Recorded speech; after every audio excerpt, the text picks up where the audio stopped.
I'm still here.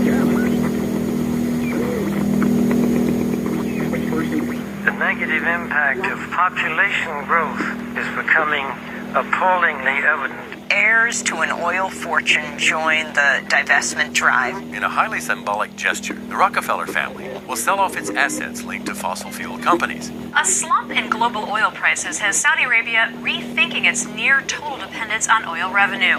We should be focusing on it, and we should be curbing our appetite for carbon-intensive products and services. But the problem is it's got a lot of room for debate. Obviously, the Rockefellers are making this move as an environmental one, but also from an investment standpoint, this also makes plenty of business sense. You can't simply carry on business the way you're doing it now. There is a price to carbon in their future. What do you see as the biggest challenges in conservation? The growing human population.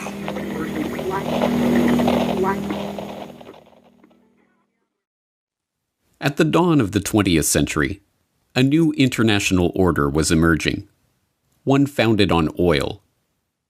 And by the end of the 20th century, that order was firmly established.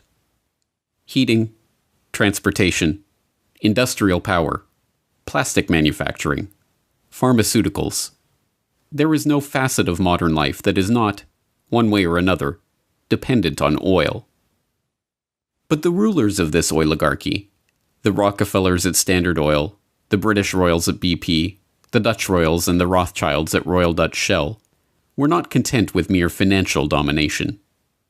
The power that came with their near-total monopoly on the world's most important commodity was enormous, and they had no qualms about using that power to remake the world in their image. As we saw in How Big Oil Conquered the World, the impact of the oligarchs has been breathtaking. From the education system to the medical profession, from the Green Revolution to the Gene Revolution, from World War to the Gulf War, oil money has been used to shape every aspect of the world we live in. With the rise of the petrodollar in the 1970s, even the international monetary system itself rests on oil. But now, in the 21st century, it seems that the old order, the oil order, is finally coming to an end. We begin looking at a new milestone in the growing campaign for divestment from the gas, oil, and coal companies that are fueling climate change. May Boovy, executive director of 350.org, made the announcement just before our broadcast today. Today we're announcing that as of today, total divestment commitments have passed the $3.4 trillion mark. That's $3.4 trillion of assets under management, now fossil-free. In the oil and gas sector, we recognize the contribution of our activities and products to greenhouse gas emissions, which is why the OGCI was set up. What began as a movement on US college campuses has reached the skyscrapers of high finance. Globally, nearly 200 institutions and thousands of individuals have moved a total of $50 billion in assets away from fossil fuels. If we take our money, put it into renewables like solar panels, the world could be such a better place. The masses, having identified the oligarchs and their destructive grip on the planet, see big oil waning and have begun to celebrate. To them, the promise of a post-carbon future represents the end of the oligarchy. What many do not realize, however, is that the oil order was never about oil. The oligarchs did not care about oil, but control, and, having long outgrown their financial dependence on the commodity that brought them their power and riches, they are at the forefront of this push for the post-carbon era. Now, the oligarchs are seeking to bring in a new international order, one in which their control is consolidated, their plan complete, their power unquestionable. One in which every aspect of human life, from energy to money to the very genome itself, is precisely ordered and technologically controlled. This is the story of what the oligarchs really desire and how they plan to achieve it.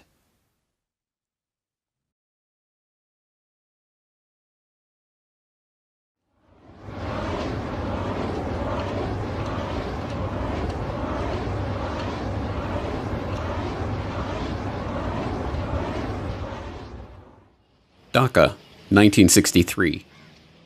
It's a day much like any other in Dhaka.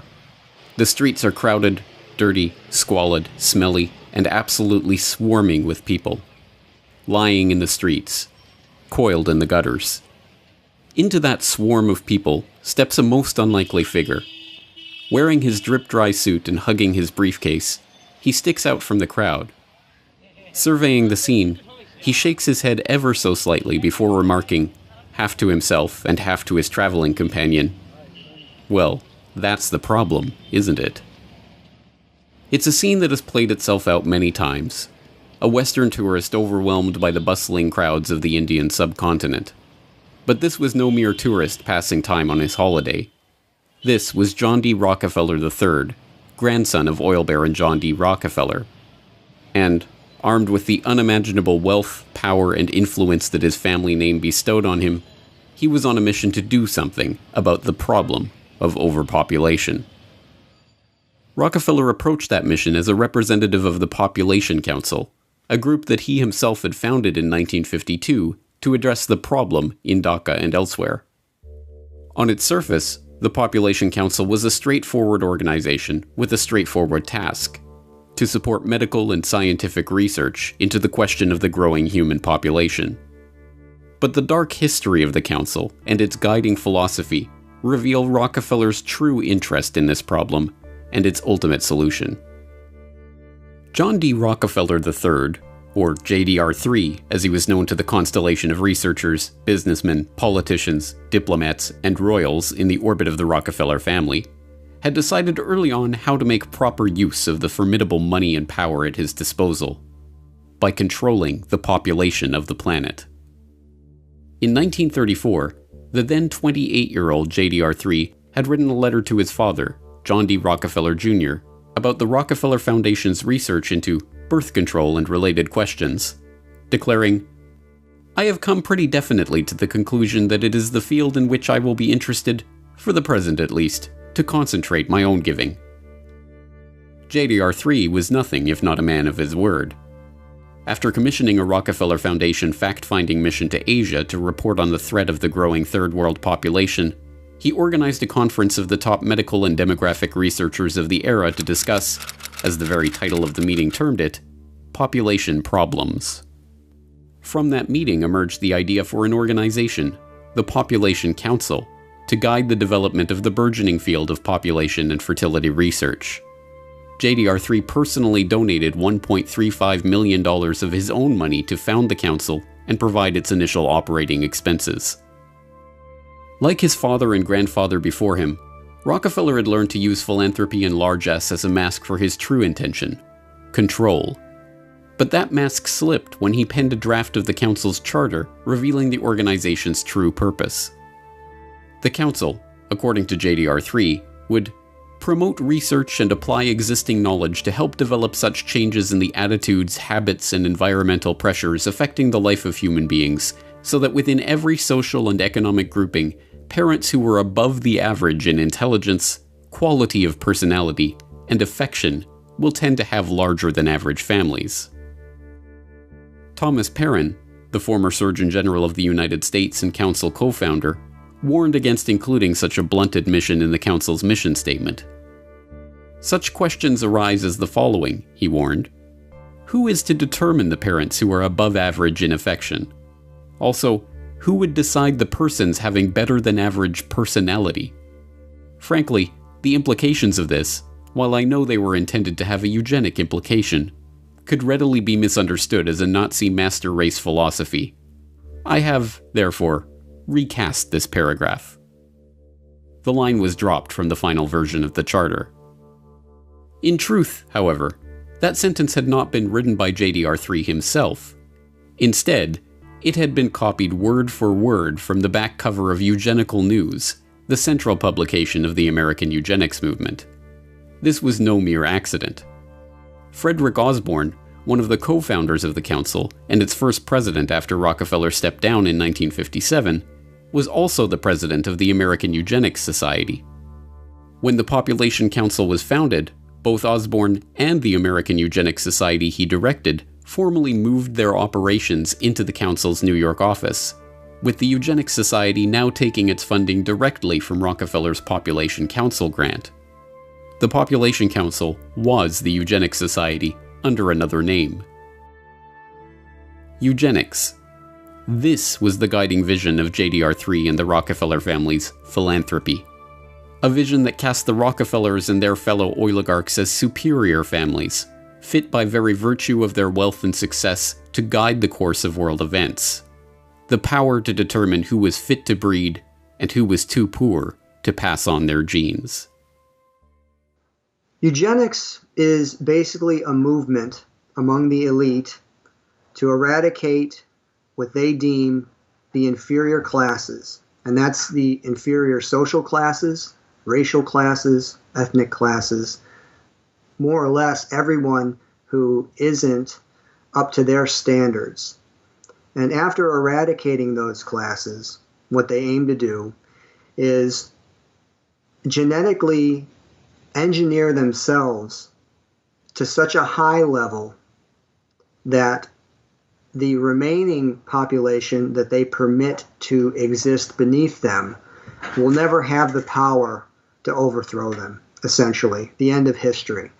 So the term itself was coined by Galton, and it essentially means well-born. The idea is kind of a mix of a bunch of ideas that were circulating around the 1850s. So if you go back to, say, Mendel was studying hereditary characteristics in pea plants, and he was able to determine that certain characteristics were being passed on and that these things could be determined and essentially predicted.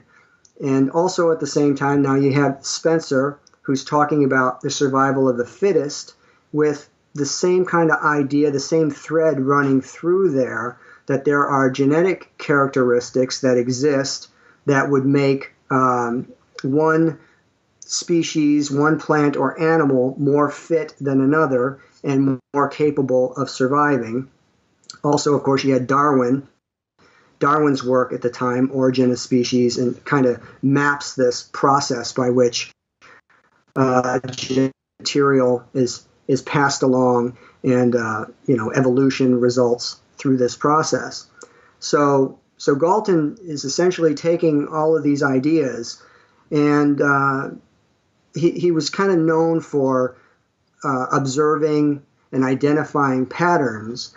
And what he essentially did was started to come up with this concept, this idea that through studying human characteristics, they could, if they chose to, breed superior human beings. Obsessed with breeding and family heredity, the eugenicists believed that it was not merely physical characteristics like weight or height that were determined by one's family line, but social characteristics like intelligence or conscientiousness or even criminality. If you were poor, it's because you come from poor stock. If you're criminal, it's because your family line is criminal. And if you're a Rockefeller or a Rothschild or a royal, you are rich and successful because your family was destined for fortune and success. The pseudo-scientific trappings of this 19th century eugenic philosophy may have been new, but in fact the idea is as old as human civilization itself. People have always been taught to believe that their rulers are special, a class apart, members of a family specially chosen to rule over the masses. Whether literal descendants of the gods, like the pharaohs of Egypt or the emperors of Japan, or members of families specially chosen by God to reign over their kingdoms, like the monarchs of Europe, the right to rule over others was something passed down through family trees. The commoners, meanwhile, knew their place. Not being born of royal blood, they entered the world as serfs, worked the land for the benefit of the noble class, and, if they were lucky, had children of their own to repeat the cycle for another generation. But the breakdown of medieval feudalism gave rise to a newly wealthy merchant class. The development of the scientific method challenged centuries of religious dogma. The spread of Enlightenment philosophy led to the toppling of monarchs and the rise of democracy. and the Industrial Revolution paved the way for the rise of the robber barons and the creation of vast new family fortunes. By the late 19th century, as the oligarchs in America and Europe began to consolidate their wealth, a new justification for elite rule of society was needed. One that discarded with outdated appeals to supernatural order and seemed to rest on a bedrock of science. An idea that could explain how nouveau riche upstarts like the Rockefellers and Rothschilds had risen to positions of prominence in society alongside the old royal dynasties of Europe. Eugenics fit the bill perfectly. The answer was in their genes. Well, I think this eugenic idea that comes about of survival of the fittest almost gives a scientific excuse for some of the most inhumane and horrific actions that have ever been journeyed by humanity and then manifested. So the idea of controlling people through controlling reproduction and reproductive capability and access to mates and stuff like this is an idea that's thousands of years old. So eugenics, when it came around, in a strong form in the late 1800s, where you've got people like the Darwins, the Wedgwoods, and the Huxleys, specifically T.H. Huxley, Thomas H. Huxley was known as Darwin's bulldog. So these ideas of eugenics really take on, a new life of their own at the end of the 1800s, and coming into the 1900s, these ideas were embraced by the same families that were these robber barons that were being funded by the Rothschild banking network. Also the Fabian Socialist Society, which again had a lot of the same movers and shakers as these people who were higher ups in the British Empire.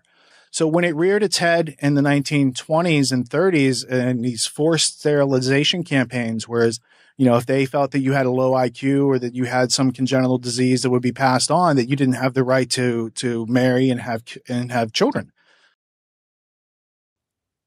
Eugenics, of course, was pseudoscience. When Galton and his fellow travelers began developing the theory, the identification of the actual mechanism of heredity, including genes and DNA, was nearly 100 years away. Instead, they used catch-all terms with no definition like feeble-mindedness to diagnose poverty or criminality, claiming it was caused by defective germplasm. They used phrenology to try to determine the physical expression of alcoholism or low intelligence.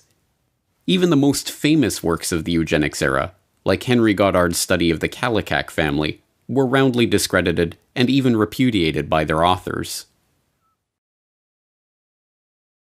It's 100% pseudoscientific. It's absolutely arbitrary. The characteristics that they're looking for, something like feeble-mindedness, is something that is not only not scientific, it can essentially be described in any way that the person who is observing wants it to be described. So feeble-minded could mean that maybe you stutter, so then you're feeble-minded. Maybe you're shy, so you're feeble-minded. Maybe they just don't like the way you act, so you're feeble-minded.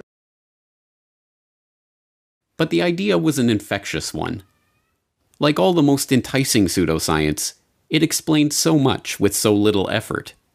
It appealed to the vanity of the researchers, usually hailing from successful and wealthy families themselves, and it gave an excuse for social engineering on a scale never before dreamed of. When eugenics crossed the Atlantic, spreading from the rarefied British countryside of Galton and his cohorts to the rocky shores of America, it hit ambitious young researchers like Charles Davenport with hurricane force.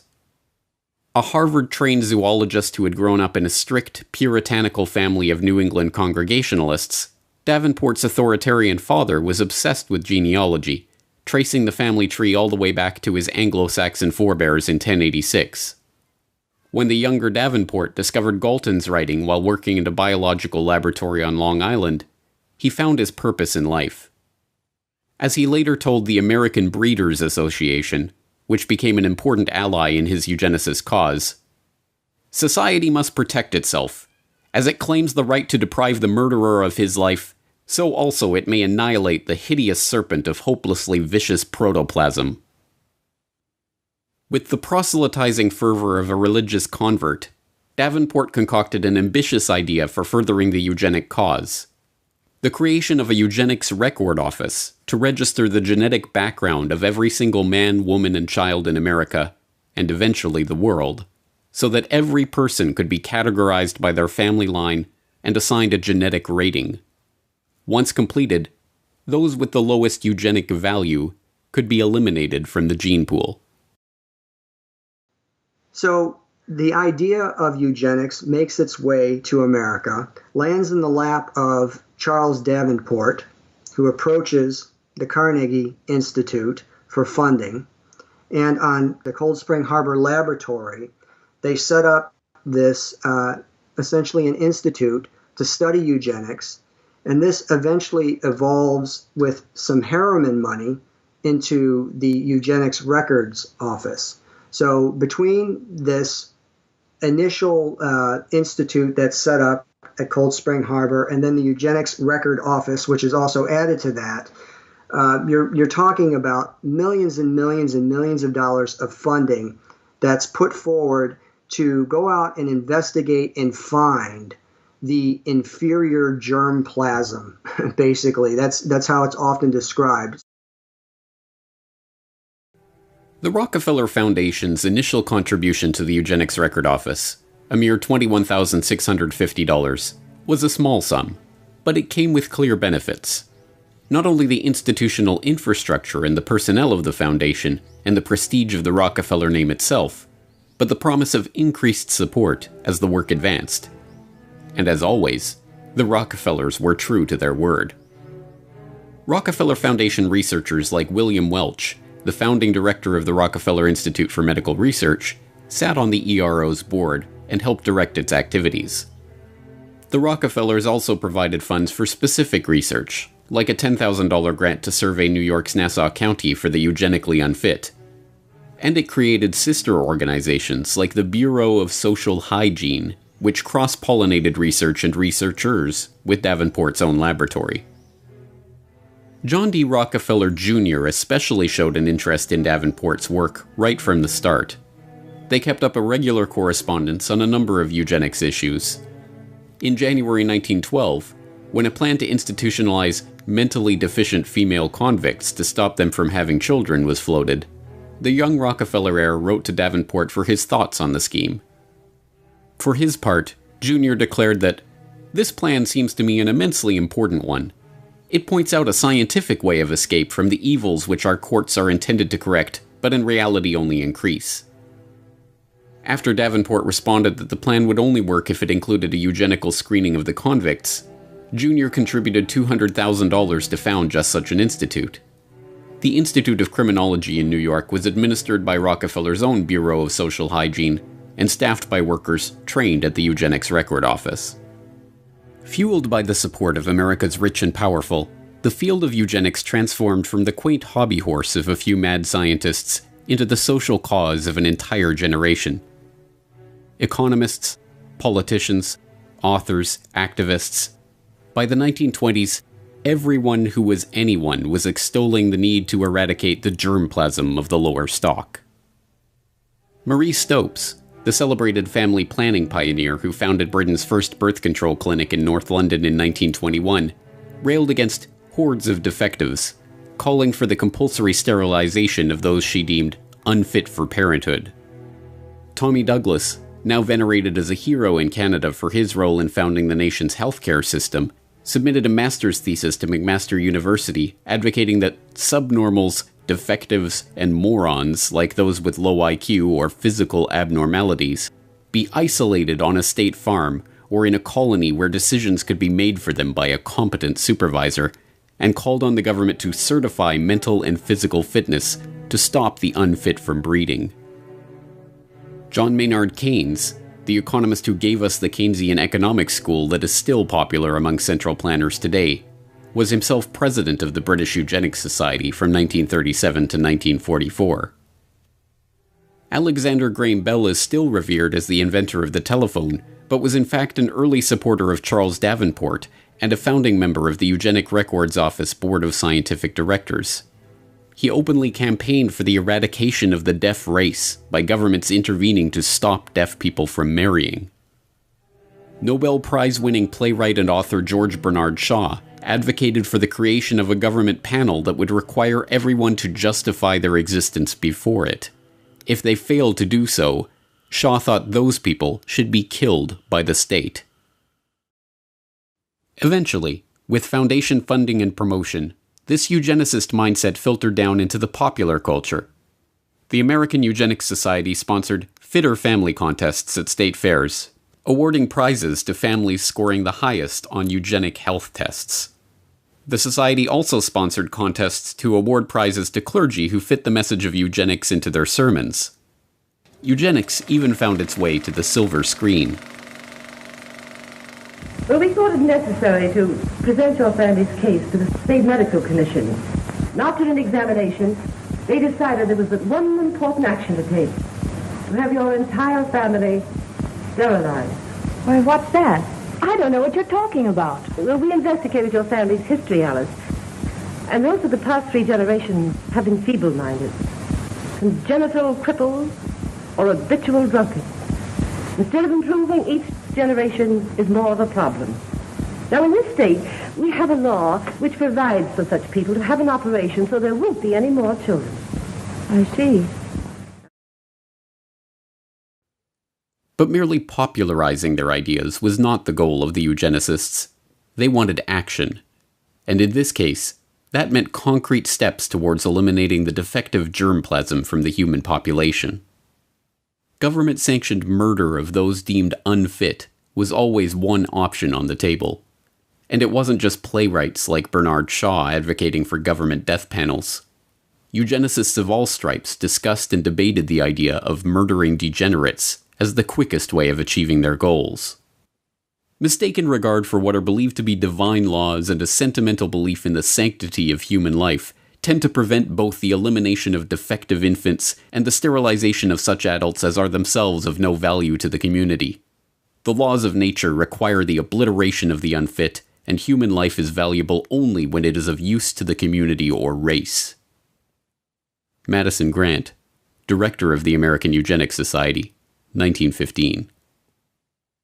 But mainstream eugenicists realized that this approach was not possible in the political and judicial climate of the day.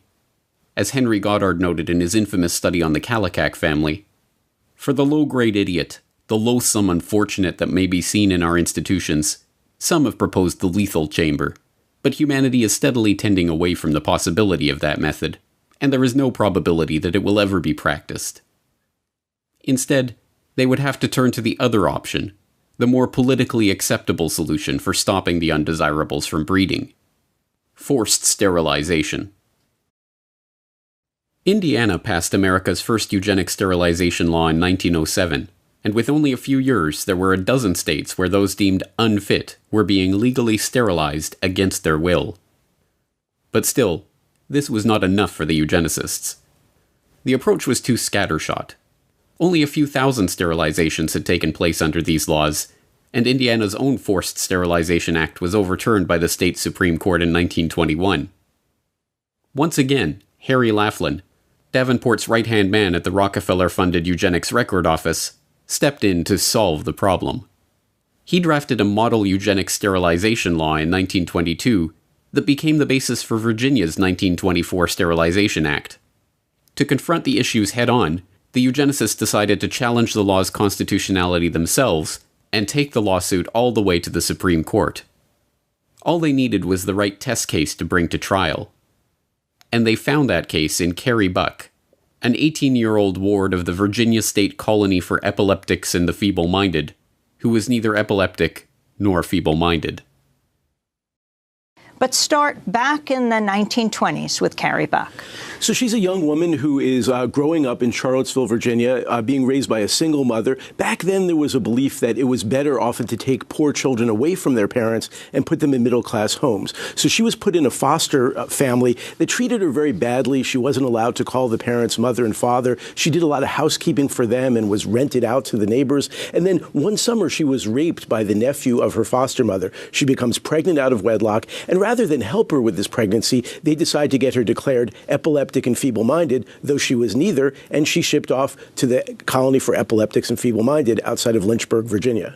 And what happened to her there? So she gets there just the wrong time. Virginia has just passed a eugenic sterilization law, and they want to test it in the courts. So they seize on Carrie Buck as the perfect plaintiff in this lawsuit. So they decide to make her the first person in Virginia who will be eugenically sterilized. And suddenly she's in the middle of a case that's headed to the U.S. Supreme Court.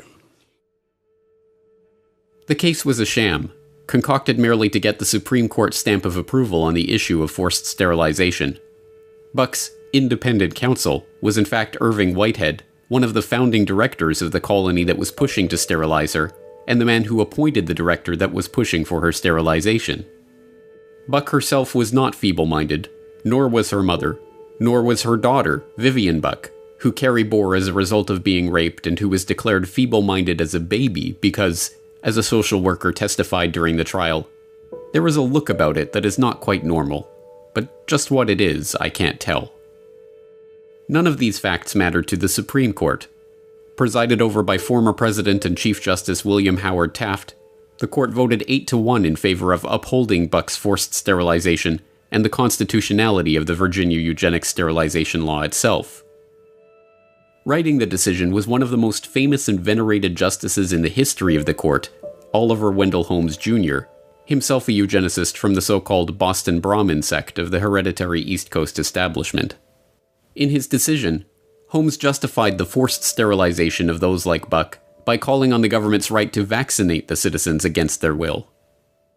It is better for all the world if, instead of waiting to execute degenerate offspring for crime or to let them starve for their imbecility, society can prevent those who are manifestly unfit from continuing their kind.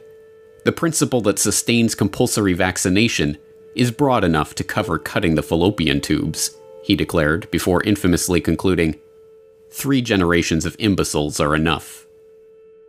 And with that, the floodgates were opened. New laws were enacted, and old laws revised to comport with the Supreme Court's decision.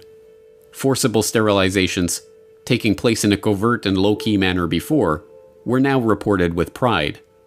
A few thousand individuals sterilized against their will became tens of thousands. The eugenics era, brought into being by the immense fortune of the Rockefellers and their ilk, had arrived. And with the aid of a very dramatic push by the Rockefellers, it was about to go international. Beginning in November 1922 and increasing throughout the 1920s, the Rockefeller Foundation began a series of grants and fellowships to German scientists. Equivalent to millions of dollars in today's money, these fellowships transformed the German scientific establishment, devastated in the wake of World War I. The Foundation's money found its way into the coffers of the Kaiser Wilhelm Institutes, a series of scientific organizations that included an institute for psychiatry and an institute for anthropology, human heredity, and eugenics. One of the main beneficiaries of this Rockefeller largesse was Ernst Rudin, a head researcher at the Kaiser Wilhelm Institute for Psychiatry and a key architect of Germany's eugenics program under the Third Reich. Rudin co-edited the official rules and commentary on the law for the prevention of defective progeny, which was passed on July 14, 1933, less than 6 months after Hitler was appointed interim chancellor by President Paul von Hindenburg. The law, like the Virginia law that the Supreme Court upheld and led to the sterilization of Carrie Buck and tens of thousands of other Americans, was modeled on Harry Laughlin's model eugenics sterilization legislation. It formed genetic health courts which could mandate sterilization of defectives in 8 different categories: the feeble-minded, schizophrenics, manic depressives, sufferers of Huntington's chorea, epileptics, those with hereditary deformities, the blind, and the deaf. Alcoholics, a 9th category, were to be optionally added to the list, with a caution against inclusion of ordinary drunkards. By the end of the year, 62,400 Germans were found unfit to breed and sterilized against their will. By 1945, that number had reached 400,000. In the 1940s, that eugenics program was to expand into euthanasia under the Action T4 program, resulting in over 70,000 children, senior citizens, and psychiatric patients being murdered by the Nazi regime. As the dust settled on World War II, the name of eugenics became synonymous with the Nazis in the minds of the general public. The eugenicists, outraged, knew that their work could not continue any longer under the name of eugenics. But that didn't mean that it couldn't continue. So after World War II, you don't hear about it anymore as eugenics. What you hear is molecular biology and these sorts of colloquial terms that were developed by the Rockefeller Foundation, which was one of the families primarily in America that was helping to fund it in America, in Britain, in Germany, who also funded Hitler during that time. So there's a lot of overlaps between the people who were actually out there funding genocide and the people who had ideas about culling the population and population control and sterilizing people. And these ideas go on and permeate society to this day. As American Eugenics Society co-founder Frederick Osborne wrote, "Eugenic goals are most likely to be attained under a name other than eugenics." Thus, he moved the American Eugenics Society into the offices of John D. Rockefeller III's Population Council, becoming president in 1957. The Rockefellers and their fellow oligarchs had for generations felt themselves to be stewards of the planet, protecting it from the rising tide of the genetically inferior. They were not about to give up that quest. They would simply have to package it under a different name.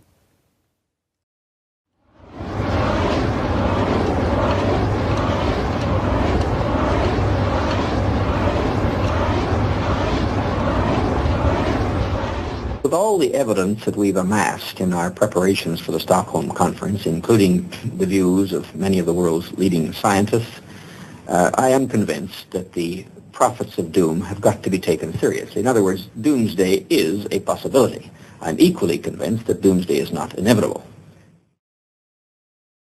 On paper, it would be almost impossible to find a less likely candidate for godfather of the modern environmental movement than Maurice Strong.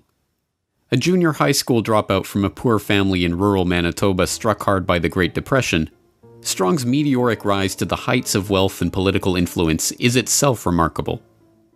The sheer number of environmental organizations that he founded, conferences he chaired, campaigns he directed, and accolades he received over the course of his career is even more remarkable.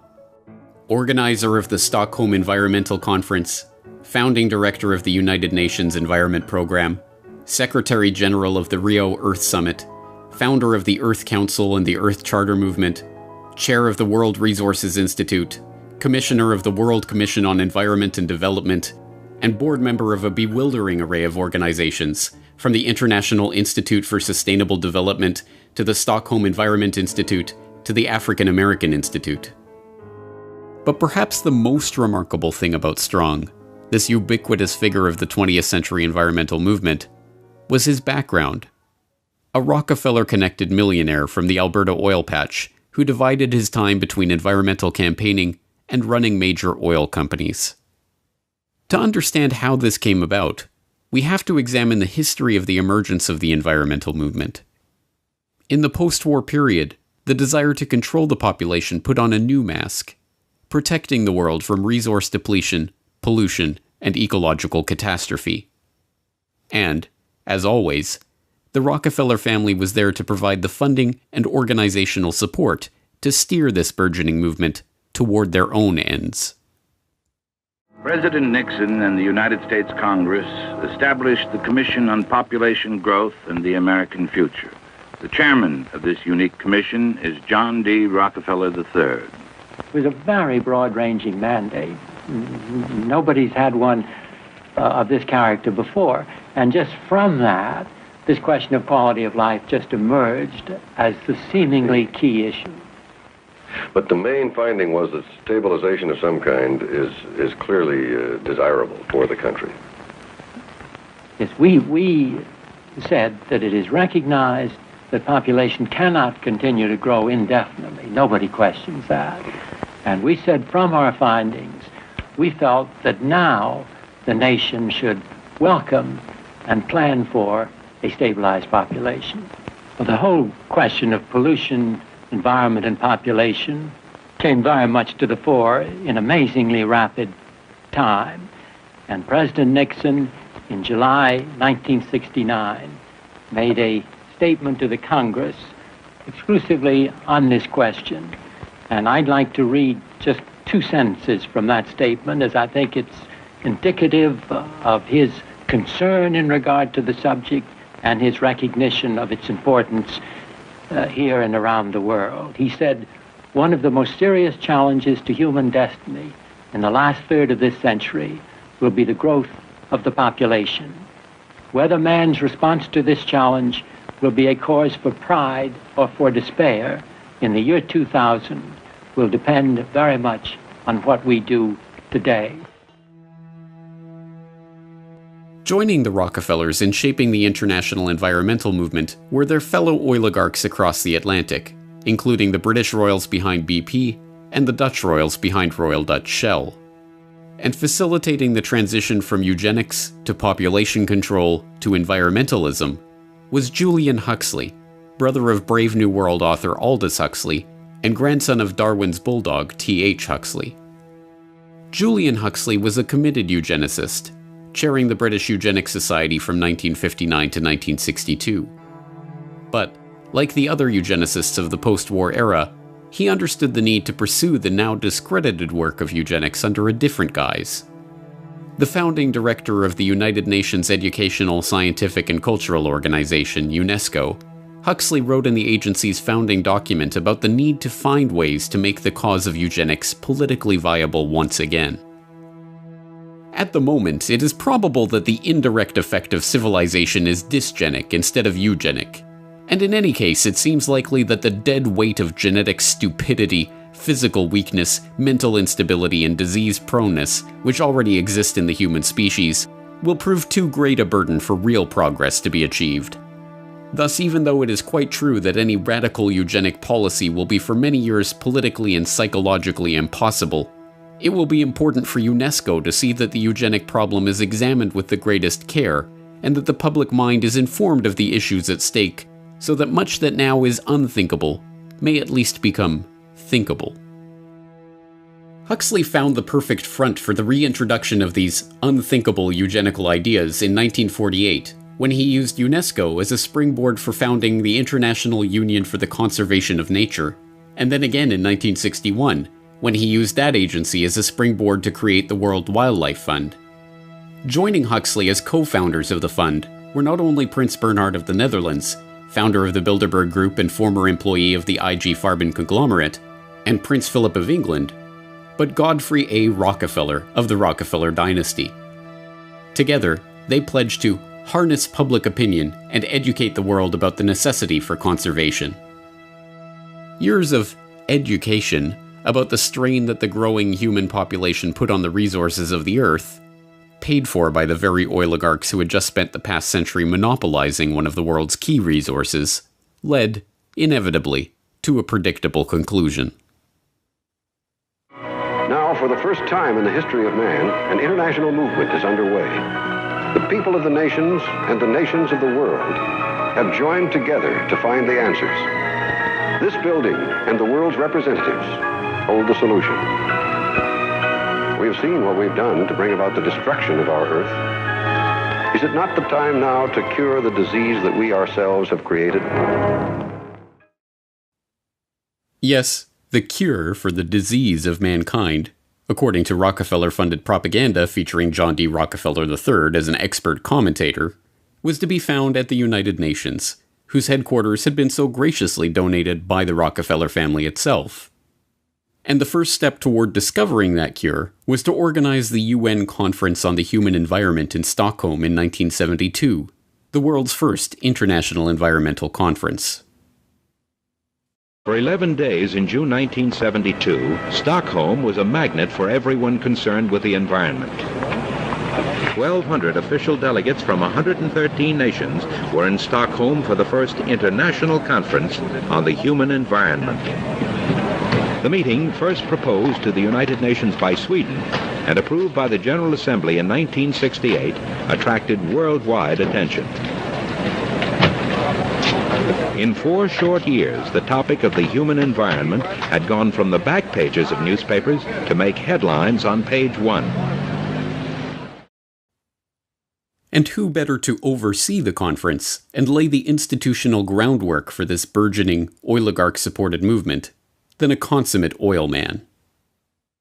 The very fact that the conference began with 113 participating countries with very high-level delegations from those countries, this in itself represented a very significant step forward, because this demonstrated more than anything else the real concern of the majority of countries in the world. All his life, Maurice Strong had the uncanny ability to be in the right place at the right time to meet the right person to advance up the ranks.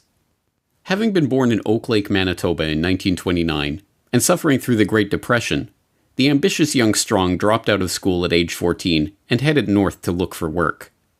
Finding his way to Chesterfield Inlet, Strong got a job as a fur buyer for the Hudson's Bay Company, and there met Wild Bill Richardson, a prospector whose wife, Mary McCall, hailed from the family behind McCall Frontenac, one of Canada's largest oil companies.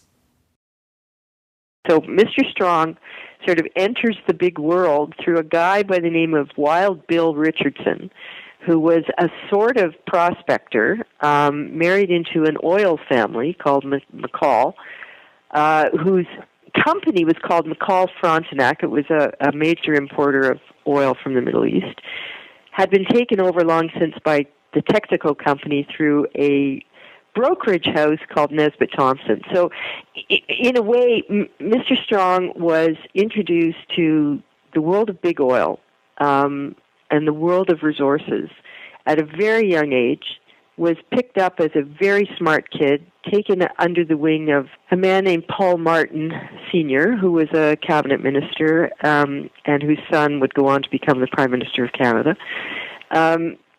And introduced to the oil patch through people at the very top, and that would include David Rockefeller. Through the Richardsons, Strong made a series of increasingly unlikely connections. First, he was introduced to the treasurer of the then brand new United Nations, Noah Monod. Unbelievably, Monod didn't just secure Strong a job as a junior security officer at UN headquarters. He allowed the young Manitoba farm boy to live with him in New York. And while there, Monod introduced Strong to the most important contact of his life, David Rockefeller. From that moment on, Strong was a made man. And from that moment on, wherever Strong went, Rockefeller and his associates were there somewhere in the background. It was a Standard Oil veteran, Jack Gallagher, who gave Strong his big break in the Alberta oil patch when he quit his UN security job to return to Canada. And when Maurice Strong suddenly decided to quit that oil patch job, sell his house, and travel to Africa, he supported himself working for Rockefeller's Caltex in Nairobi. When he quit that job in 1954 and started his own company back in Canada, he hired Henry Bruni, a close friend of Rockefeller associate John J. McCloy, to manage it, and appointed 2 Standard Oil of New Jersey reps to its board.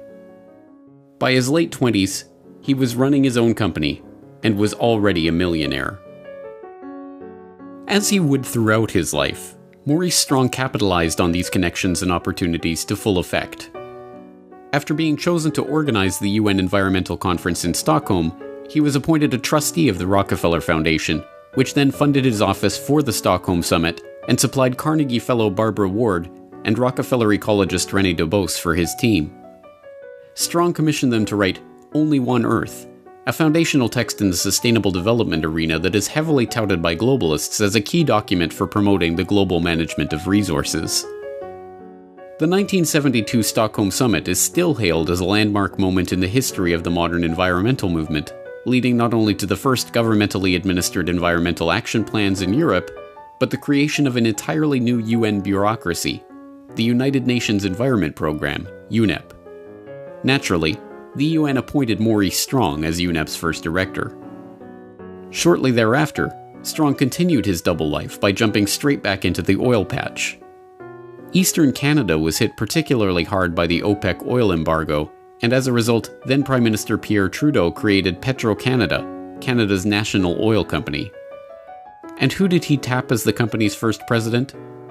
None other than that crusading Rockefeller-backed environmentalist, Maurice Strong. Leaving that post in 1978, Strong continued with a scarcely believable series of governmental, private sector, and international appointments, from chairman of the Canada Development Investment Corporation to chairman of AZL Resources Incorporated to leading the UN's famine relief program in Africa. In 1987, Strong helped to organize another environmental conference, much less known but no less remarkable than the Stockholm Summit. Dubbed the Fourth World Wilderness Congress, the meeting took place in Denver, Colorado, and brought together Strong, David Rockefeller, Edmund de Rothschild, then Treasury Secretary James Baker, and a gaggle of other oligarchs, bankers, Washington power players, and globalists, ostensibly to talk about the environment. What they actually discussed was altogether more incredible. I suggest, therefore, that this be solved not through a democratic process. That would take too long and devour far too much of the funds to educate the cannon fodder, unfortunately, which populates the earth. We have to take almost an elitist program that we can see beyond our swollen bellies and look to the future in time frames and in results which are not easily understood or which can be, with intellectual honesty, be reduced down to some kind of simplistic definition. Those were the words of David Lang, a banker from Montreal who spoke during the conference. And to Lang, the Rockefellers, the Rothschilds, and the other bankers and oligarchs assembled at the meeting, the general population are cannon fodder that unfortunately populates the earth. This candid admission, a perfect encapsulation of the eugenical ideas at the heart of the global conservation movement funded into existence by the oligarchs themselves, was caught on tape by George Hunt, a businessman in Boulder, Colorado, who had volunteered to help the conference as a concerned citizen and came away horrified by what he had witnessed there. He released his own recordings of the proceedings in the early 1990s to warn the public about this group and its ultimate aims. Hunt's recording captured the moment when Maurice Strong introduced Baron Edmund de Rothschild, whose father's cousin had sold the Rothschilds' Azerbaijani oil fields to Royal Dutch Shell in 1911, as a pioneer of the environmental movement and a founder of the concept of conservation banking. One of the most important initiatives that is open here for your consideration is that of the conservation banking program. As we mentioned this morning, we have as our chairman, fortunately, the person who really is the source of this very significant concept. He is one of the trustees of the International Wilderness Foundation, which sponsored this meeting. He was at the first of these congresses. So his conversion to the relationship between conservation and economic development has been a pioneering one. So there is no better person. He epitomizes in his own life that positive synthesis between environment, conservation on the one hand, and economics on the other. And I'm just delighted to have this opportunity of introducing to you Edmund de Rothschild.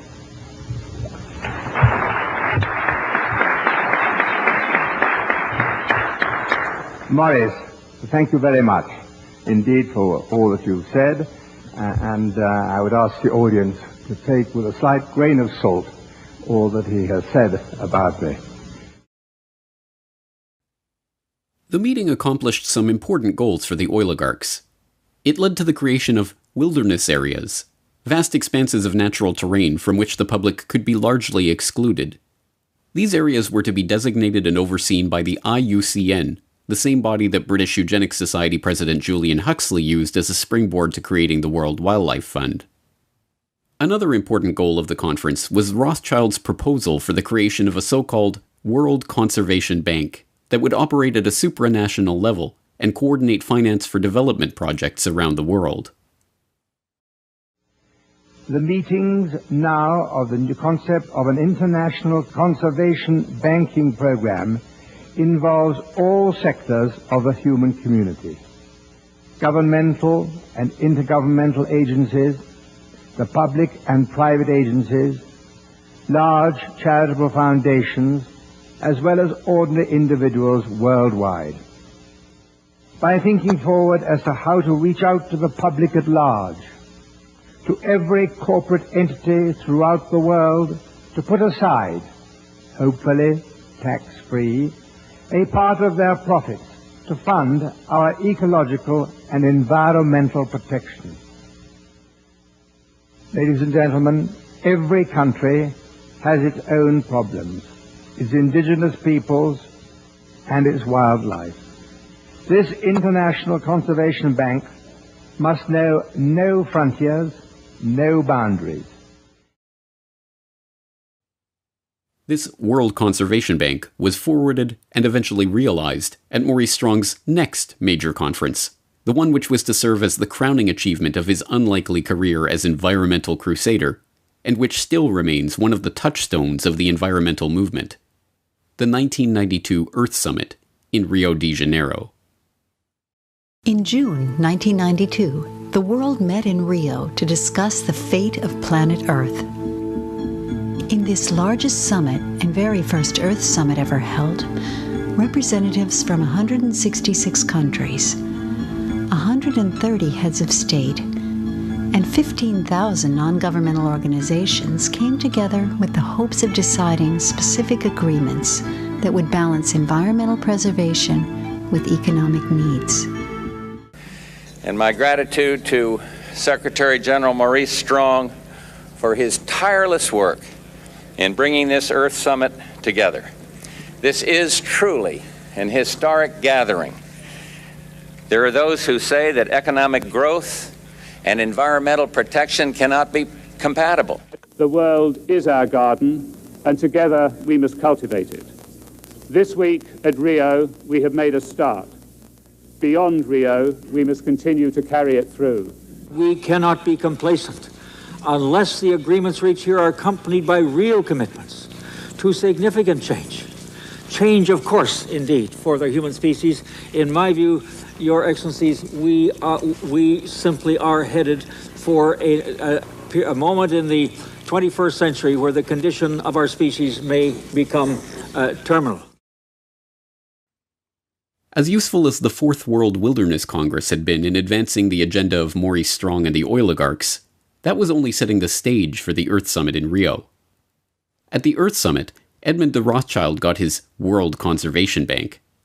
Dubbed the Global Environment Facility and launched at the summit itself, it serves as the funding mechanism for 5 different UN conventions and provides billions of dollars worth of financing to environmental and development projects around the world. Its 18 implementing partners include the Rockefeller-funded Food and Agricultural Organization, the Huxley-founded International Union for the Conservation of Nature, the Maurice Strong-created United Nations Environment Program, and the Prince Bernhard, Prince Philip, Godfrey Rockefeller-founded World Wildlife Fund. One of the Global Environment Facility's specialties are debt-for-nature swaps, where third-world countries are given debt relief in return for opening their land up for environmental development projects. The projects come with transaction costs of up to 5%, paid to the contractors who manage and direct the investments, not the locals, who, like the Aborigines of Palawan Island, are kicked off their land and effectively wiped off the face of the map. The Earth Summit also gave rise to the United Nations Framework Convention on Climate Change, the body to which the Intergovernmental Panel on Climate Change delivers its reports. Generally thought to be neutral, non-governmental bodies relying only on science and evidence, the UNFCCC and the IPCC are handcuffed by the terms that Strong set out for them to deliver only one conclusion: that humanity is to blame for climate change. When they set up the Intergovernmental Panel on Climate Change, Maurice Strong, who we should talk a lot about, he wrote the terms of reference. And the first term of reference was the definition of climate change. And he limited it deliberately to only human causes of climate change. And of course, that effectively eliminated all the natural causes, natural variability, which is why you see them not looking at things like the sun and a whole bunch of other issues. And of course, he then limited it even further in another term of reference that he set it up into 3 working groups. There was the technical group, working group 1, which wrote the science report. And that was 600 of the 2,500 people. The other 1,900 were in working groups 2 and 3. Now, they were inconsequential because they had to accept the findings of Working Group 1, which were already limited by their terms of reference. So whatever their finding was, Working Groups 2 and 3 then said, okay, you telling us it's going to warm, we accept that as fact. We now look at the implications of that. And that's where you hear all these stories about, oh, the ice is going to melt, the sea level is going to rise. So really, the majority of the report by 1,900 scientists is accepting without question the finding of the first group. Now, Strong, it really restricted it even more because they then, well, they came out and said, look, this report is not to be used for policy. But then they set up the summary for policymakers, the absolute contradiction of that. And the summary for policymakers is written by a completely separate group. And then they write it independent of the science report. They write science reports finished and set aside. The summary for policymakers is written and given out to the media. But the rules, the terms of reference that Strong wrote said that the summary for policymakers goes back to the science report people and says, make sure your science report agrees with what we've put in the summary. Another product of the Earth Summit in Rio was the Earth Charter, a quasi-religious document that Mikhail Gorbachev, who helped draft the text along with Maurice Strong, referred to as a replacement for the Ten Commandments, and which sought to usher in an era of Gaia worship and global responsibility, declaring that fundamental changes are needed in our values, institutions, and ways of living. The document then counsels that we must create a world of shared responsibility to the Earth community, before concluding, in order to build a sustainable global community, the nations of the world must renew their commitment to the United Nations, fulfill their obligations under existing international agreements, and support the implementation of Earth Charter principles with an international, legally binding instrument on environment and development. Well, the Earth Charter was one of the byproducts, ultimately, of the first Earth Summit. I published the Earth Charter in the appendix of my book, Technocracy Rising, the Trojan Horse of Global Transformation, just so people could see this with their own eyes, what it says. It was a document that was like a compact with the world. It was a very religious, humanistic document that tried to unify the world into a single concept of globalization.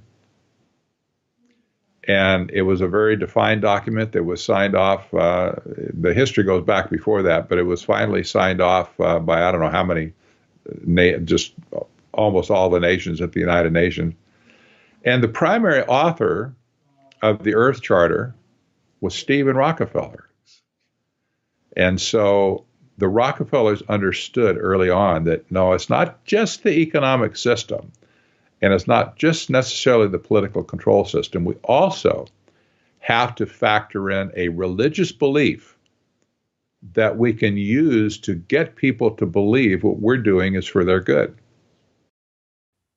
What the oligarchs had been working toward for decades, and what they achieved in Rio in 1992, was the completion of the transformation of the eugenics philosophy, from talk of sterilization of the feeble-minded, to a popular understanding of humanity as a cancer that must be removed for the Earth to live. Now, the duty was to reduce carbon footprints and reduce the population in the name of saving the planet. But wrapped in this new vocabulary, and coming with a trendy, pervasive, and well-funded advertising campaign, the end result sounded remarkably similar to the eugenics of old. A new study from Lund University in Sweden says the single best way to cut your carbon footprint, assuming you want to, is simply to refuse to reproduce. Deleting some humans from existence, they say, saves far more carbon than, I don't know, being vegetarian, riding a bike to work, not boarding an airplane. There is a study that says, well, actually, if we reduced global fertility by half a child per woman, that you could maybe do that. It would go a long way, but it would reduce like a big chunk, a fifth to a quarter of all carbon emissions needed to avoid that tipping point. So should we have policies that penalize people for having extra kids in the developed world? So I do think that we should at least consider it. Well, at least consider it is like do it. In the push to reduce global warming, children, according to some, are the new culprits. A think tank in the UK says too many kids are what's making the planet worse, saying large families, anything over 2 children really, should be frowned upon as an environmental no-no. And, without the public even noticing it, the oligarchs were able to wrap themselves in this new flag to appear not as the billionaire scions of the oil industry who made their vast fortunes by plundering the earth and monopolizing its wealth, but as crusading environmentalists who are going to save the planet from the cannon fodder that unfortunately populates the earth.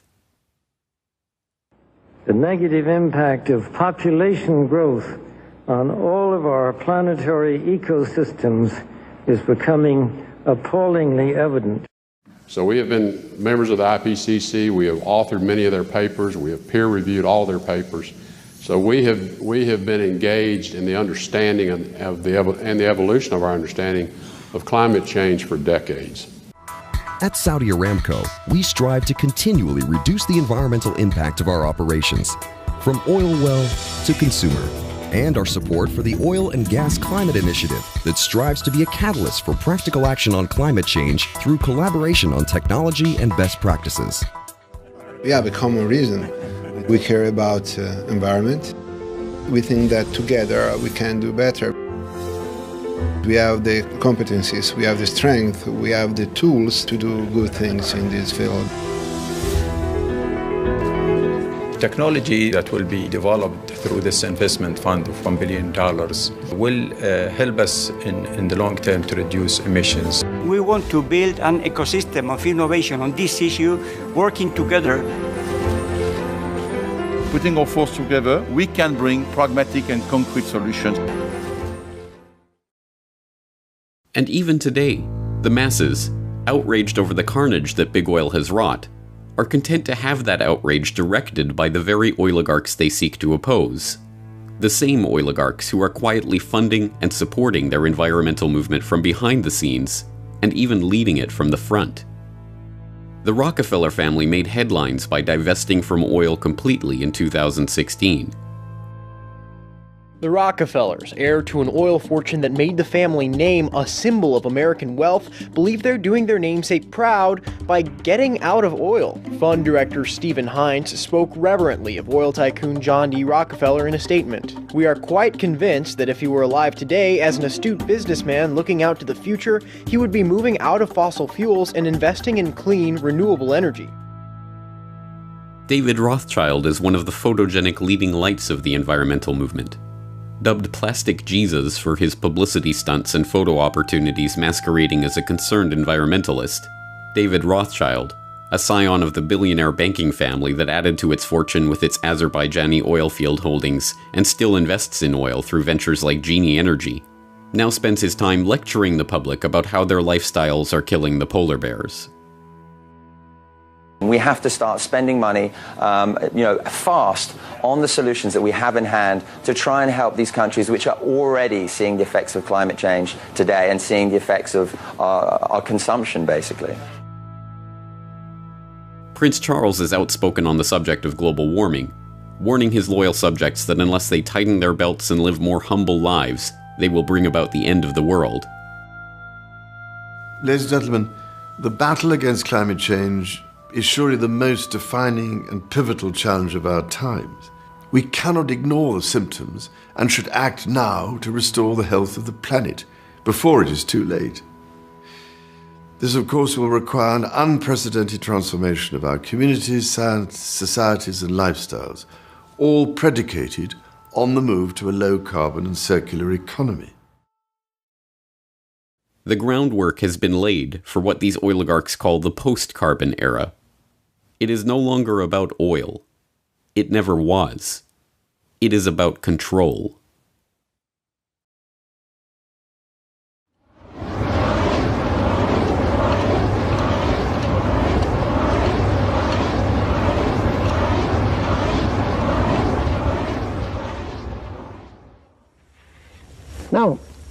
this complete cycle for the world, to give you a time scale on that, bear in mind that started in 1857. And so here's where we were about 3 or 4 years ago. This was proved reserves in here, which would add up to about here. And the estimated peak would occur about 1995, and we go into the decline. That middle 80% again is a spread from the 60s, the late 60s, up till a little over beyond 2020, or it's computed out here about 56 years. That assumes an orderly evolution. That says that a child born, say, within the last 10 years will probably see the world consume most of its oil if he lives a normal life. In his lifetime. Today, Marion King Hubbert is best known as the Shell oil researcher who gained notoriety in the 1950s for predicting that the U.S. would achieve its peak production of petroleum by 1970, and that almost all of the planet's oil supplies would be exhausted by 2020. This peak oil theory, still sometimes referred to as Hubbert's peak, was, like everything else generated by big oil, a conveniently crafted lie, designed to habituate the market to artificial scarcity and thus keep oil prices high. Hubbert's prediction was not based on any empirical data from any oil field, but instead relied on Hubbert's incorrect guesses about remaining oil reserves and employed a heuristic tool to model production. As Hubbert's protege and colleague at Shell Oil, Kenneth DeFaze, conceded years later, the numerical methods that Hubbert used to make his prediction are not crystal clear. Today, 44 years later, my guess is that Hubbert, like everyone else, reached his conclusion first, and then searched for raw data and methods to support his conclusion. Shortly before his death in 1989, Hubbert himself admitted that when he showed his peak oil paper to Shell's managing director before presenting it to his colleagues, the director had told him not to go overboard with his estimates of oil reserves, pointing specifically to L.G. Weeks, a rival geophysicist who had estimated reserves to be much higher, and thus the impending threat of undersupply and the need for high oil prices to be much weaker. But although today Hubbert is remembered almost exclusively for his peak oil thesis, he was in fact involved in a much larger, lifelong project, helping to codify and incorporate a movement that, much like eugenics, was wildly popular nearly a century ago, fell out of favor in polite society, and yet continues today under other names. That movement was called technocracy. Hello, I'm Arvid Peterson, and this is the first of a two-part presentation on technocracy, an alternative social system. These programs are not intended to entertain or amuse you, nor are they meant to scare you. We are making a new approach. It is not political, financial, philosophical, legal, religious, or moral. It is a technological approach. Technocracy is the scientific answer to America's social problems. And technocracy is a new design for social operation that is based upon science. It is the vehicle by which we can move into a new era for better living. Technocracy billed itself as a social movement, a philosophy, a scientific solution to political and economic problems, and a new way of ordering the world.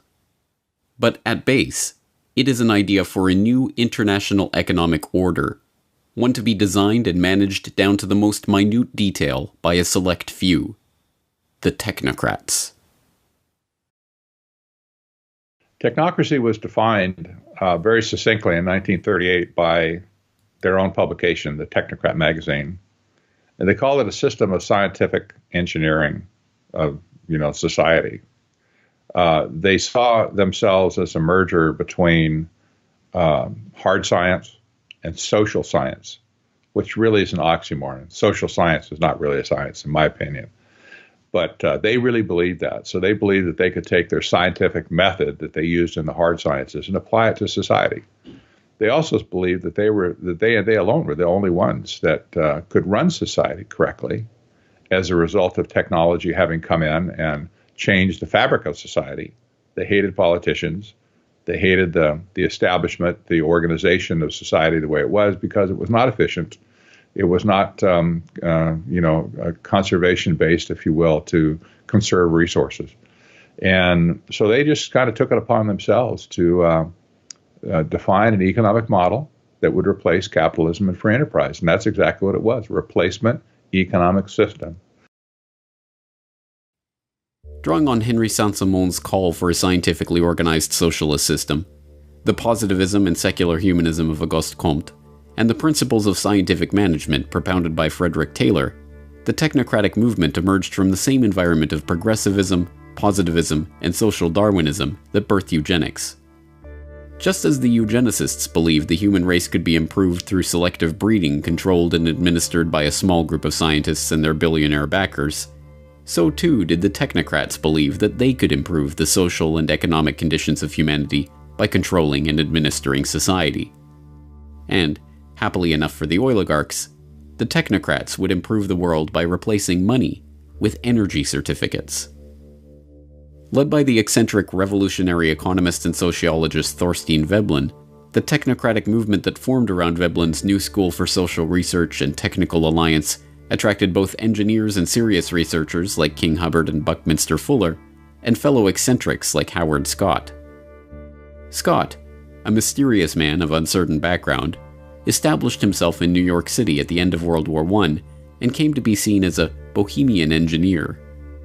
In 1920, he went to work for the Wobblies as a research director, and the following year he founded the Technical Alliance, a group of engineers and scientists centered around Columbia University who, as a forerunner to the technocracy movement, advocated for a society run by scientists and engineers. In 1932, the charismatic and well-spoken Scott managed to attach himself to Walter Raudenstrauch, a professor at Columbia and the founder of the university's Department of Industrial Engineering. With a common interest in technocracy, the two became friends and allies. It was through Raudenstrauch that Scott was able to approach the president of Columbia, Nicholas Murray Butler, for permission to use the university's facilities.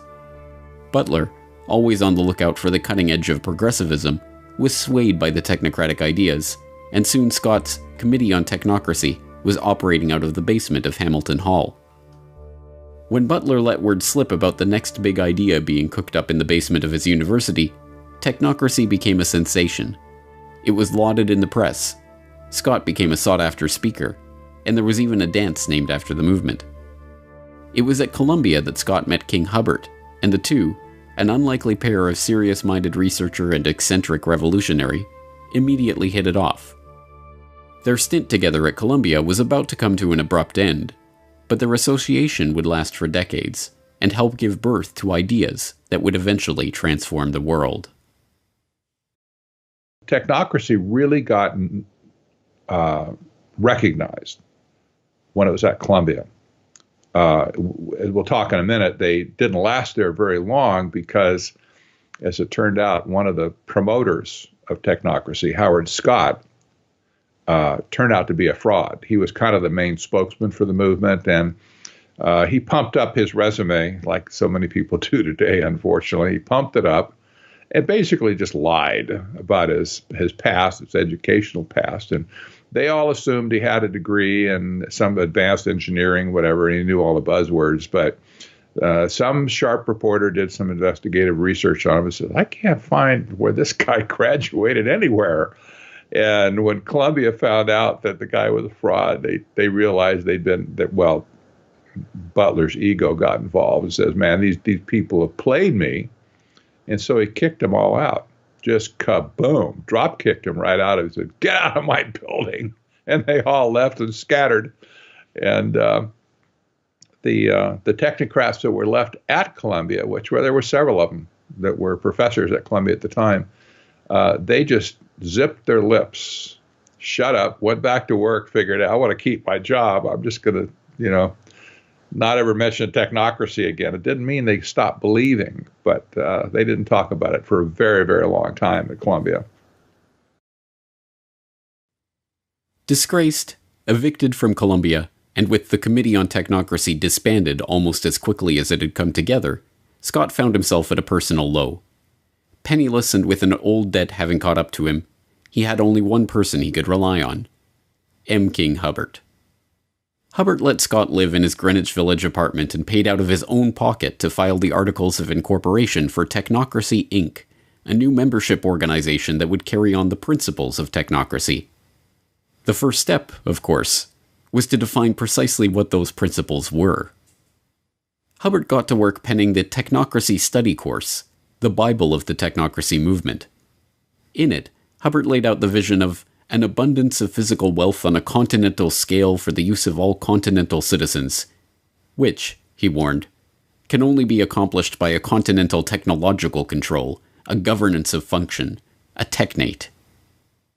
The technocratic system was to be structured around a new monetary paradigm, one based not on dollars and cents, but energy certificates representing the nation's net energy expenditure. These certificates would be denominated in joules and issued based on a net energy budget deemed appropriate by the technocratic state's governing scientists. Citizens would be issued an equal share of the nation's certificates and make their purchases with them, and the information about these purchases would be relayed back to the central planning body for analysis. By this method, the technocrats could, in the words of one proponent, create a thermodynamically balanced load of production and consumption, thereby doing away with unemployment, debt, and social injustice. In the Technocracy Study Course, Hubbard, like a good technocrat, laid out the exact conditions that would need to be met for this vision to come to pass.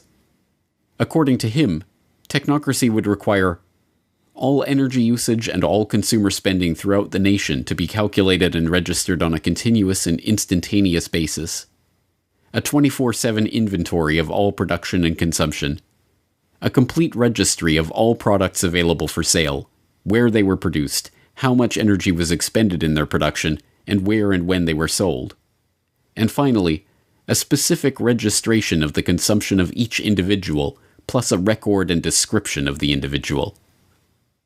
Hubbard's vision was not just that of a totalitarian society in which every detail of every interaction was recorded and reported to a central authority, but, for the 1930s, the concept of continuously and instantaneously updated registries of every good in the economy was not just audacious, but borderline insane.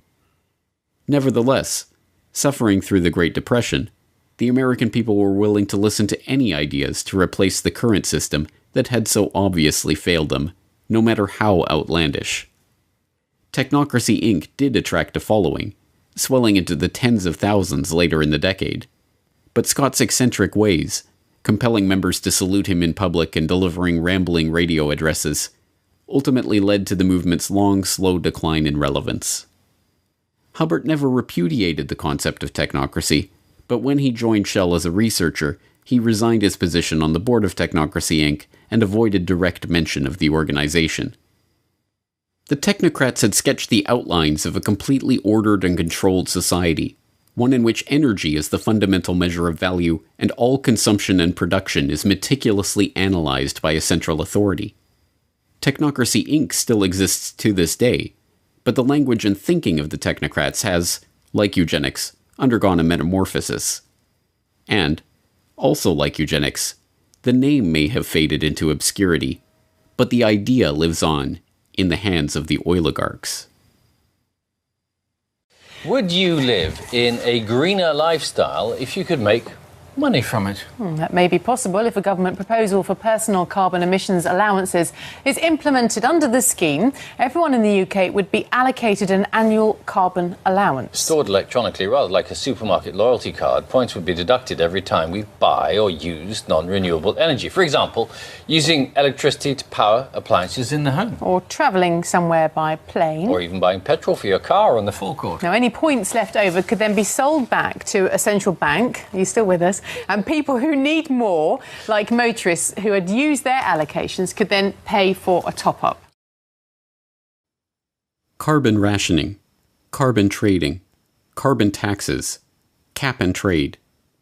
Just as the technocrats of old envisioned a new economic order based on energy and governed by the dictates of scientists and engineers, so too does this modern form of technocracy envision an economic order in which energy is budgeted, priced, and traded by intergovernmental panels of scientists and the political caste that grows up around these institutions.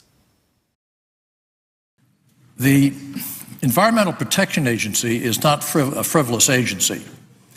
It is created to yes, to regulate carbon dioxide emissions.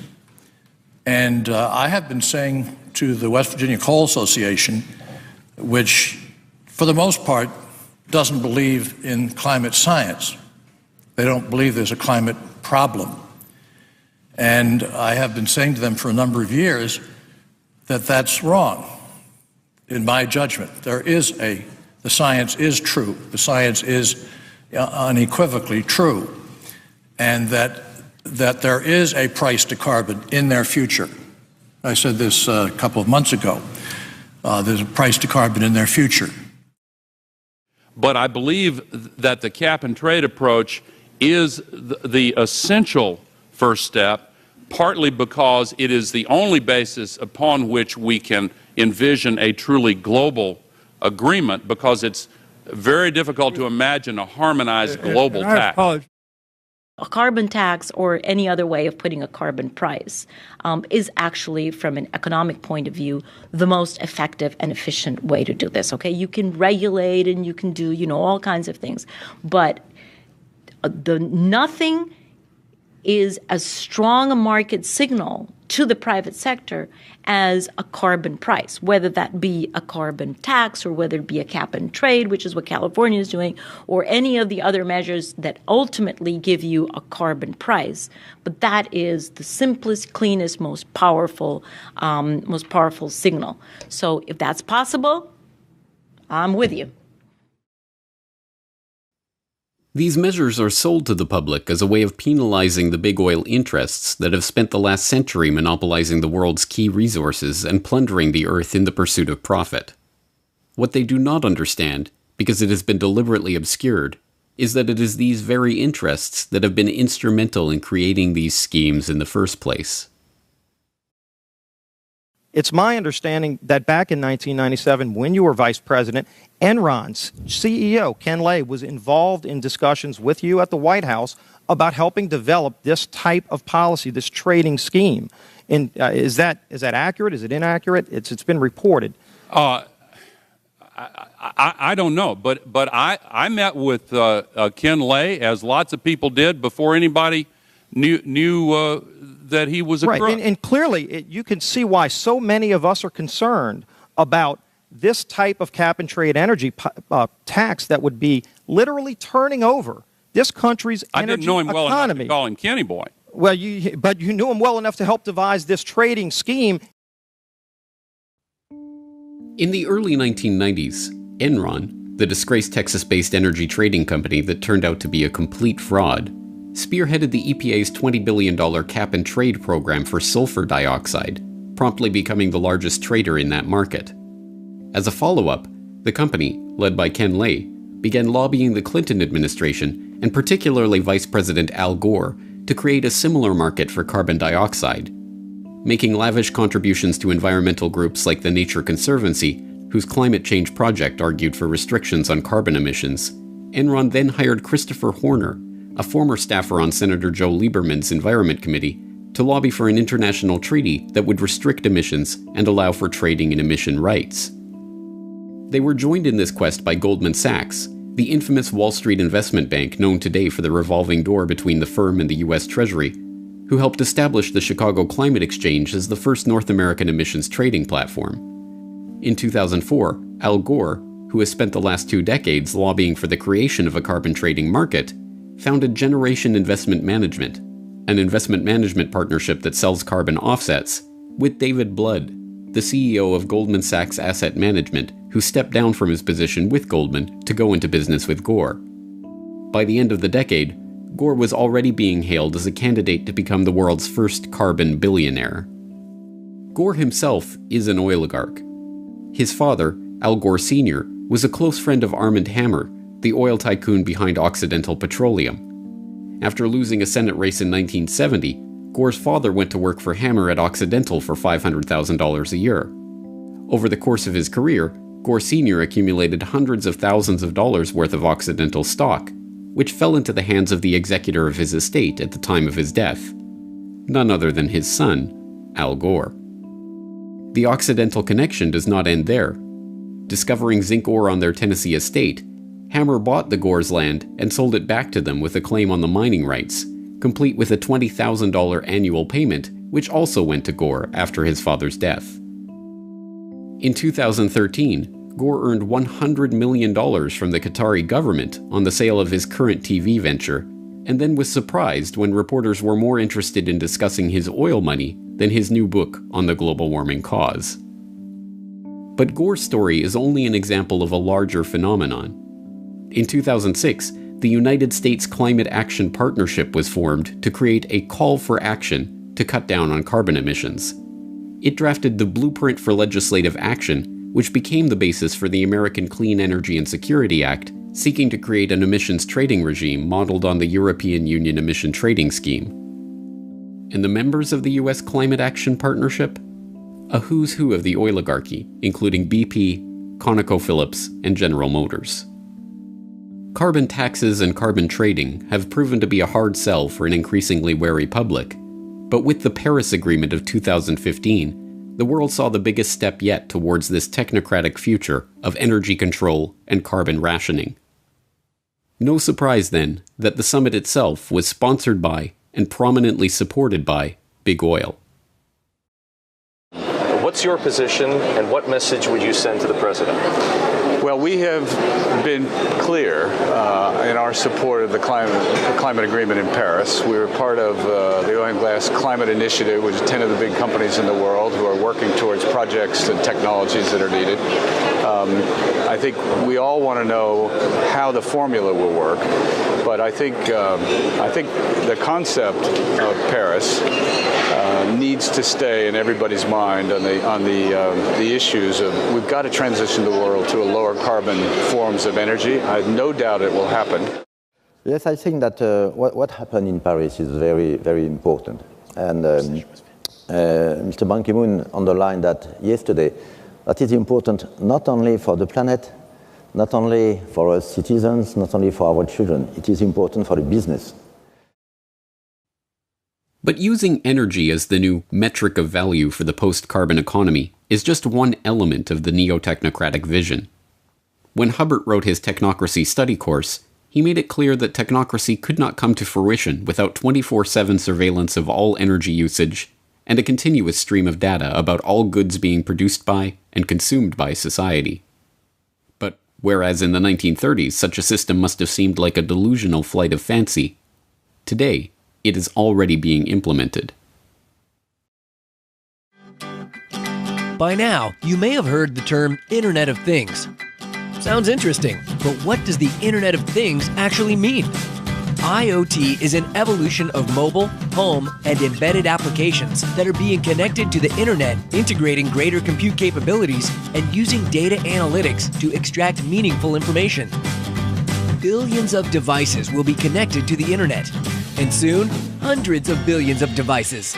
As related devices connect with each other, they can become an intelligent system of systems. And when these intelligent devices and systems of systems share data over the cloud and analyze it, they can transform our businesses, our lives, and our world in countless ways. Why create a smart city? Well, smart cities are more responsive to citizens, and they help reduce environmental impact. They're more cost-effective and they're safer. Smart cities make people happier and more connected to their community. Cities are becoming increasingly instrumented. Sensors that enable the capture of all sorts of data are being integrated across city systems, providing critical information on city activity and operations. Sensors on a bridge transmit data on its physical condition. A camera on a freeway relays traffic flow, and digital meters record water and energy usage in real time. Mobile and social channels enable local governments and citizens to communicate with each other, creating yet another source of useful data. Advanced analytics can now readily identify trends and patterns within these massive amounts of data. Information can be integrated, gathered and shared via dashboards, visualizations, and alerts to facilitate understanding and collaboration across systems, agencies, and groups. This department store in Bundang has introduced a new way to shop. With its smart shopper system, customers pick up a small scanner and tag the item they want to buy. It eliminates the hassle of having to carry heavy items in a shopping basket, not to mention the hassle of having to get them home. After you pay for the items at an automated kiosk, the goods are delivered right to your home. Before, I had to wait in long lines at the checkout, but now I can use the Smart Shopper system to pay. It's really quite convenient. Aside from their convenience to shoppers, the system also helps stores gather data about their customers' shopping habits. The smart home communicates with the grid and enables consumers to manage their electricity usage. By measuring a home's electricity consumption more frequently through a smart meter, utilities can provide their customer with much better information to manage their electricity bills. Inside the smart home, a home area network, or HAN, connects smart appliances, thermostats, and other electric devices to an energy management system. With the smart meters, they'll be able to tell exactly what's going on in your home at down to the microsecond, based upon 24/7 communication with all of your appliances, which will also in the future, if this goes through fully and if there's not a public backlash, all of your appliances will need to have a wireless transmitter on them, and they'll need to be, certified under some smart, program. So this means that not only, just stepping aside from one moment to the health issue, this means that not only is your smart meter emitting on average of 13,000 microwave pulses per day, but every one of your appliances is going to be doing the same thing because it will be needed to be communicating with the smart meter itself. So that is a serious concern. We'll get into that a little bit later. But as far as the privacy issue, just diving right in, the current CIA director, David Petraeus, was quoted as saying, "We're going to use smart appliances to spy on you." And it's almost like, and he was later down in the article, and it's very just putting it out there. It's kind of like, it's getting to a point now, James, I'm sure you're seeing this, is like, it's just getting more and more in your face. And it's kind of like this collective force of the controllers, and they're kind of saying, this is what we're going to do, and what are you going to do about it? So they're almost challenging us in a sort of, schoolhouse bully sort of way. What are you going to do about it? Once again, we are being asked to believe that the vested corporate interests that are rolling these technologies out in a coordinated fashion are doing so for the benefit of the public. That this technology is to help save the Earth. And once again, we are being duped. The technocratic agenda is not about saving the Earth. It is not about helping the public. It is not even about making money. It is about complete control over every aspect of our daily life. So there's two levels, and the way I look at technocracy, there's two levels operating at the same time. There's the operational side of it that has to do with things like smart grid, that have to do with things like various technocratic innovations. Surveillance is another big hot button for technocracy. These are operational issues. From a strategic point of view, which is where the Rockefeller type people operate, it's a different view of where it's headed. On an operational level, it's headed towards scientific dictatorship. And you don't have to be a visionary to figure that one out, anymore. You don't. It's there. But on a strategic basis, what's happening is that there's a massive resource grab going on all over the planet. And when I say resource grab, you have to put yourself in Rockefeller's shoes and the banker's shoes, the Rothschild shoes and whatever, and say, what do you do when money wears out? What do you do? When you sucked all the value you can out of the monetary systems you created, what's left? Well, you and I don't think about those sort of things because we don't have that much money. But these people at the top, especially the bankers, I'm sure they stay up at night thinking, what's after money? What comes after money? The Rockefeller family, especially, has always been a resource-intensive family. That's what oil was all about in the first place. It was a resource, and they understood that energy would be the most important factor in the world over any other type of resource. They understood that. That's why they wanted to create a monopoly over energy. Well, today, as money has been sucked dry, The only thing left to do is to make a grab for the resources themselves. And that's what sustainable development is all about, is taking the resources of the world away from you and me, away from private companies that aren't part of the clique, if you will, and putting them into a global common trust that will be managed by them for their benefit. This is really nothing more than neo-feudalism, again, where the resources are owned by a few and everybody else gets to operate with those resources at their pleasure and discretion. The technocrats and the functionaries of this agenda, like Hubbard and his colleagues in Technocracy Inc., pioneered this idea because they believed that they, the technocrats and engineers, would be able to solve the world's problems. But the oligarchs and bankers who funded their ideas into existence did so because it would help them to become the rulers of a system so perfectly crafted that no resource, no commodity, no person would be beyond their control. And now, in the 21st century, that technocratic vision is coming into view. And it is being helped along by a public that believes the post-carbon future represents the end of the oligarchy. They couldn't be more wrong.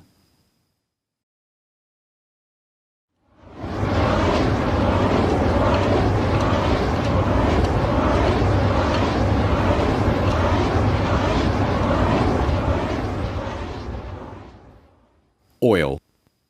It was never about oil. It was about control. Control over energy and production and consumption. Control over the world's resources. Control over the population. Control over humanity itself. Every other thing that the elite put forward is nothing more than a pretext for what they've been after since the beginning. So as I cover in Tragedy and Hope 101, I discuss this concept of the elite seeking to rule all habitable portions of the world. And they don't want to secure that so that they can then have it taken away from them.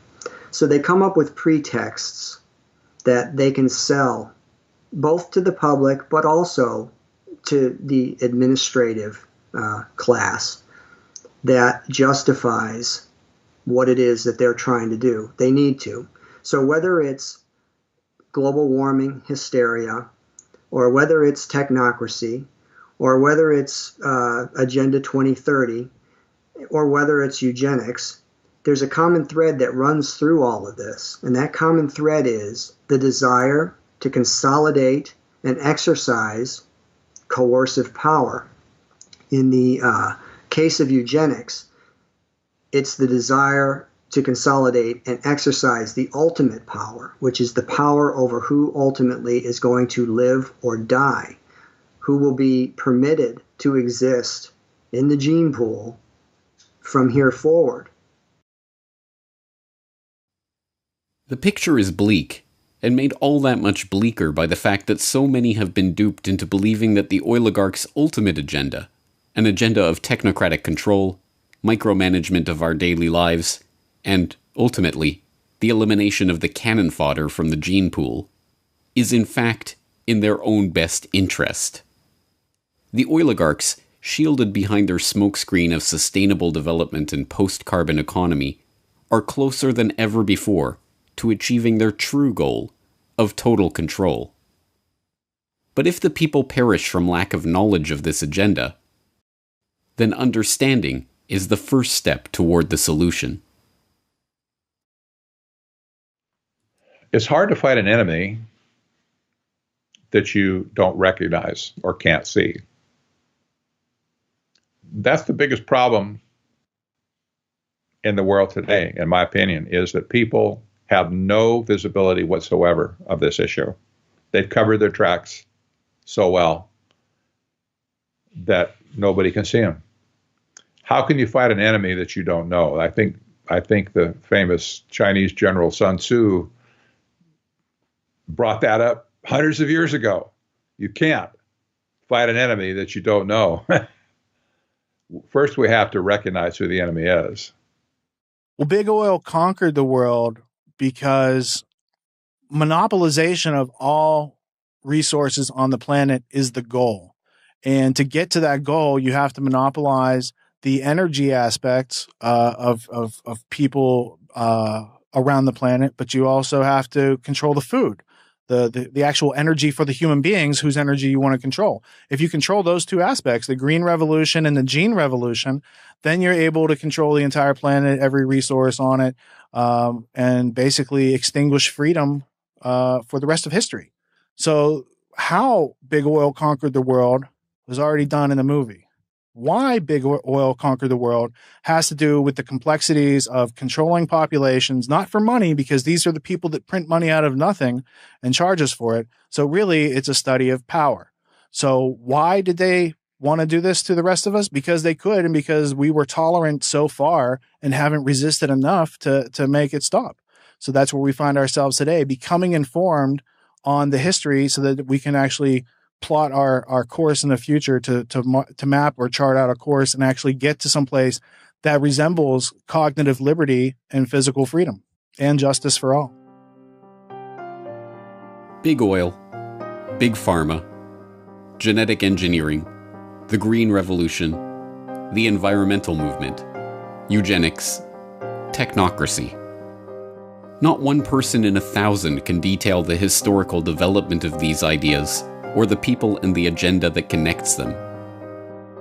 But if you have watched this documentary, you are now that one person in 1,000.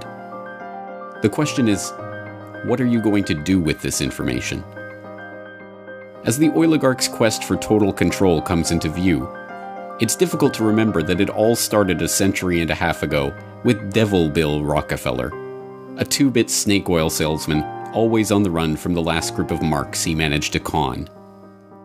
In a way, nothing has changed but the scope of the con and the number of marks who have fallen for the routine. But now that you know the snake oil that is being fed to the public, the only question that matters is, are you going to drink it? Down in Pennsylvania, there is plenty oil, they say. Petroleum, petroleum, we must all have some. The oily fever, don't you see, infects most every live Yankee. From north, from east and west they come for petroleum oil. Oil, oil, oil, oh petroleum. Oil, oil, oil, petroleum.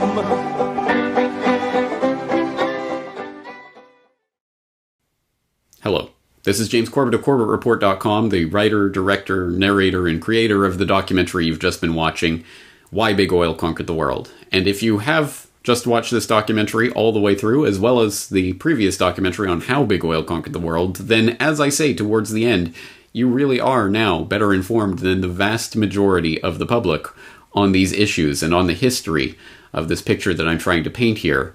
And the real question is, what are we going to do with this information? Well, the first thing I'd like to encourage you to do is to go to CorbettReport.com/bigoil. That is the destination where you will be able to find audio and video copies of the entire documentary, How Big Oil and Why Big Oil Conquered the World.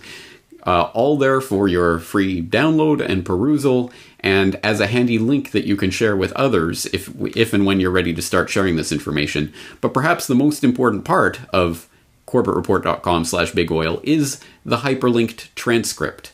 Everything that is said in this documentary, including sources to all the source documents from which this information came, is in that transcript. It is a very important tool for people to use when you are ready to start delving into this information in greater detail, because as much ground as I was able to cover in the 3 hours of this combined documentary, there's still so much more that needs to be said and so much more information that helps to color in this image that I've only sketched the broad outlines of here.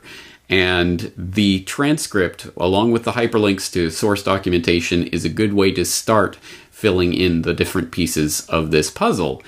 But it doesn't end there, and I'm not going to end the story there, because there are I could have easily made several documentaries instead of just this one and trying to condense it all into one. There's so much more that needs to be said, and certain things that only appear in the documentary for 1 or 2 minutes can and should be developed into entire hour-long explorations. So that's exactly what I'm going to be doing in the coming weeks and months. I'm going to be further developing some of the ideas that are introduced here and some of the characters and history, and fleshing them out in podcast episodes on CorbettReport.com, where we'll explore these issues in much greater detail.